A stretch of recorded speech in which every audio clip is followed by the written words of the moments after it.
딜레이 값을 말하는 거거든요. 원래 이 딜레이 값을 상수로 적용할 수 있는데 상수로 적용하면은 이제 사용자가 알기 힘들잖아요. 그래서 이제 아예 센서 딜레이 값을 만들어주게 되는 겁니다. 여기 보면은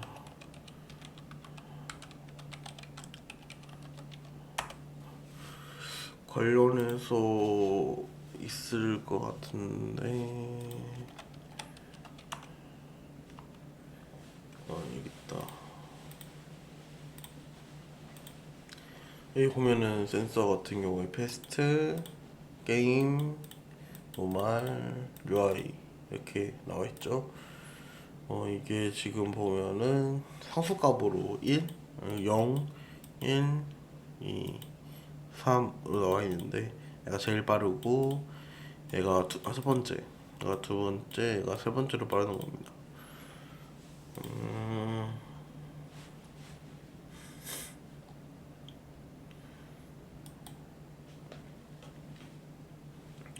그래서 사용자가 조금 편하게 하기 위해서는 센서 상수값을 받지 않고 센서 딜레이나 뭐 게임, 패스트, 노멀, UI를 받아서 개발자가 설정한 값을 넣어주는 게 조금 더 편하게 작동할 수 있습니다. 그래서 저도 이제 이렇게 해서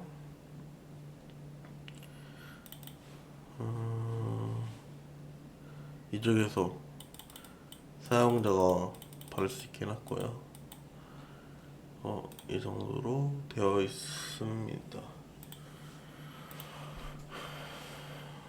뭐 그래서 이런 것들을 활용할 때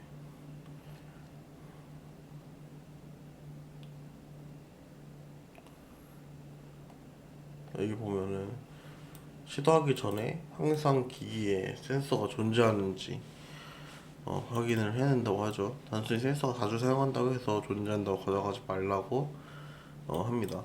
이게 그냥 이제 단순히 개발할 때 여기 당연히 있겠지 하고 센서를 하면은 없을 수 있으니까 이제 적어두는 라고 생각하시면 될 것 같습니다.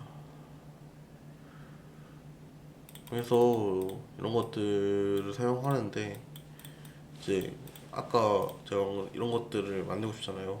그러면 이제 센서 이벤트랑 리시브를 사용해서 센서가 병렬일 때 수신하는 거잖아요. 그래서 리시브를 수신해서 센서에 대한 값들을 계속 보내게 되는 겁니다.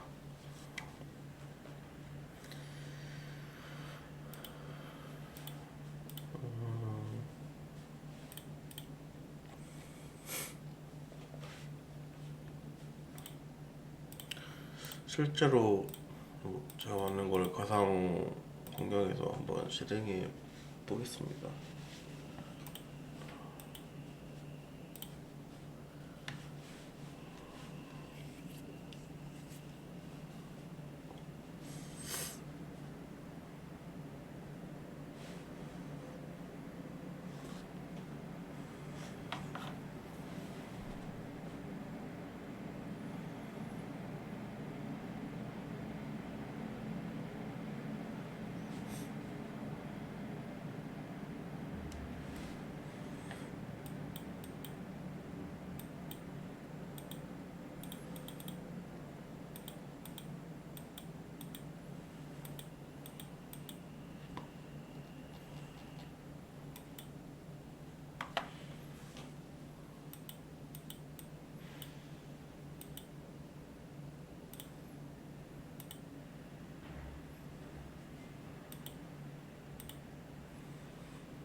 이렇게 인서 관련된 값을 설정할 수 있고 여기 개발자가 원하는 딜레이 값을 설정할 수 있고 여기 세컨드를 활용해서 보낼 수 있는 거죠.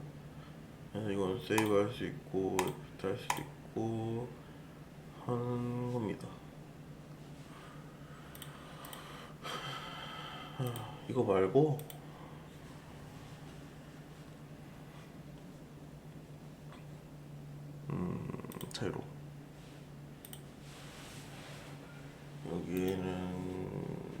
디바이스가 없을 텐데.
다 됐고 지금 가상화 키고 있고요.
지금 보시면 이렇게 움직이면 현색값들이 변하는 걸 알 수 있죠.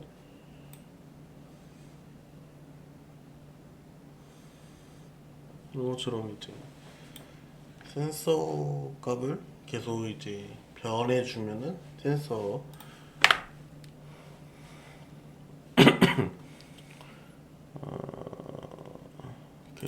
S 있고 타임 그래스 이벤트 관련해서 지금 텍스트로 보여주는 것이라고 해놨고,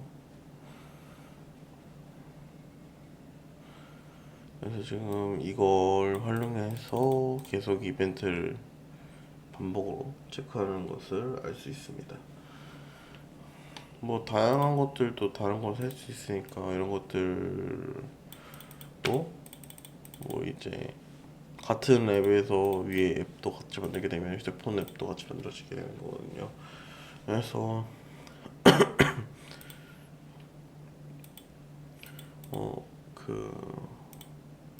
뭐 이런 것들 안에 나와 있는 코드들이 많이 없을